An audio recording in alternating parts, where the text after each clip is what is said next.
This happened to me last summer when I was 22. I wasn't a very outgoing kid at the time. If I ever did anything social, it was because my degenerate friends had somehow dragged me out of the house. This was one of those times. Well, it was supposed to be. My friend Philip invited me to a house party at like 8 p.m. It was pretty spontaneous, but I had nothing going on, so I reluctantly agreed to go with him. I knew he was going to give me crap if I refused.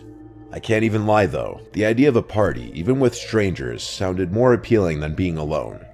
Philip was a few towns over from me, so it made more sense for us to drive separately instead of going together. He gave me the Addy and I was on my way. The literal second I pulled onto the street, Philip bailed at the last minute. Rightfully so, I was super frustrated. How could he bail on me like this? There I was, feeling like a complete idiot outside a stranger's house. Annoyed but determined not to waste the night, I decided to go in. Drove all the way here, I thought, might as well go inside. I walked up the front steps and knocked on the door. The host, Randy, greeted me warmly. He was instantly likable, charismatic, and friendly without being a douchebag. He introduced me around, and things were actually less awkward than I had anticipated. People were really friendly to me despite not knowing who I was. There were even a few girls I had my eyes on. I decided to enjoy the party and hit the booze. Hard. It was getting pretty late, but the party was still raging. Admittedly, I might have overdone it with the drinking. At one point, I was so nauseous and dizzy that I needed a break. It must have been close to 2 a.m. at that point. I went upstairs to look for a bathroom, but they were all occupied. The house was deceptively big. Granted, it was probably the alcohol, but I was literally getting lost stumbling through the maze of hallways up there. After making it to the top floor, I found a door leading to what seemed like an attic or storage room. Desperate for privacy, I figured it was as good a place as any to pull myself together. I groped around blindly for the light switch, but there was none. This was definitely an attic or something, as there was also dust everywhere. There was a window in the far corner which I opened, allowing the cool night breeze to wash over me. There was a solid minute there where I was seriously considering throwing up onto the roof. The breeze somewhat cured my nausea though, so I just kept my head hung out of the window. It was dark outside, and the quiet was a refreshing contrast to the boisterous chaos downstairs. Sometimes all you need to restore your state of mind is a gentle breeze and some peace and quiet. Just as I was about to close the window and head back, I heard a faint noise. Footsteps on the roof shingles. That didn't make any sense though. Was I going crazy? Curious, I climbed out onto the roof. In all honesty, there was probably a 0% chance I would have done that if I had been sober. I slowly stood up and looked around.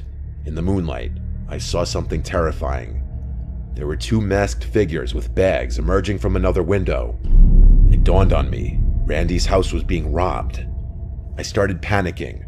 Should I shout? Confront them? Then a more pressing question hit me. What if they were armed? In my clumsy state of disbelief, I slipped and scuffed one of the shingles pretty loudly.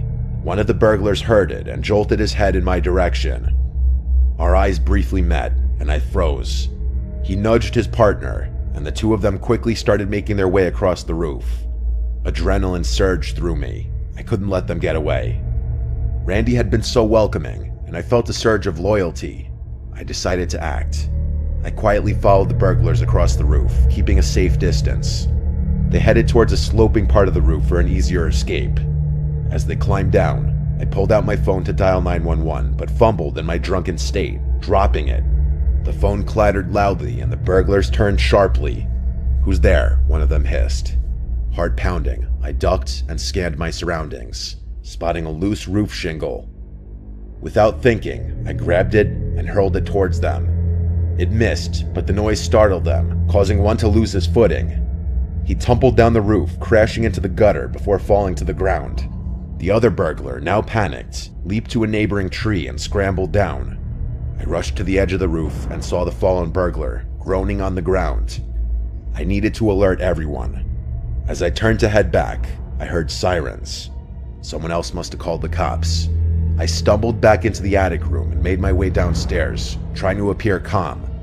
The party was still in full swing, oblivious to the drama outside. I found Randy laughing and chatting with guests. "Randy, you need to call the police. There's been a robbery. I saw the burglars on the roof," I said. Randy's face turned from amusement to shock. "Are you serious?" he said. As he hurried to make the call, I explained what happened. The party mood shifted from celebration to concern. Apparently, one of Randy's neighbors had coincidentally already called the police to file a noise complaint, which was an incredibly ironic turn of good fortune. When they arrived, I recounted my story, leading them to the injured burglar. The man was arrested, but his partner had fled. The party ended abruptly. People started scattering and the lights got flipped on. I tried my best to act sober, but even after all that happened, I was still stumbling a bit. Randy thanked me profusely, still in disbelief. As for me, I was just glad I could help, despite the bizarre and terrifying circumstances. Looking back, I still can't really explain why the burglars would have chosen a house having a party to rob, but maybe they had prior knowledge of the house and knew no one would be upstairs. I figured that would be the end of the story, but fast forward a few months, and I've got quite the update. I was playing video games at Philip's house one night when he got a call from Randy, who invited us over for a few beers. Up until that point, I hadn't actually realized the two of them were that close. The first thing I noticed when I pulled up to Randy's house was the front door and every window in sight were completely different. Was I not remembering his house right? I could have sworn the windows and the front door had been white, but they were all gray and much more heavy-duty looking. Randy waved us in and we went down to his basement. We cracked a few beers and started playing a game of pool. To my surprise, he actually recognized me from the party and thanked me again for my trouble. What he told us was actually crazy though. Apparently, the burglar the police caught that night refused to snitch on his partner and was currently serving a lengthy prison sentence.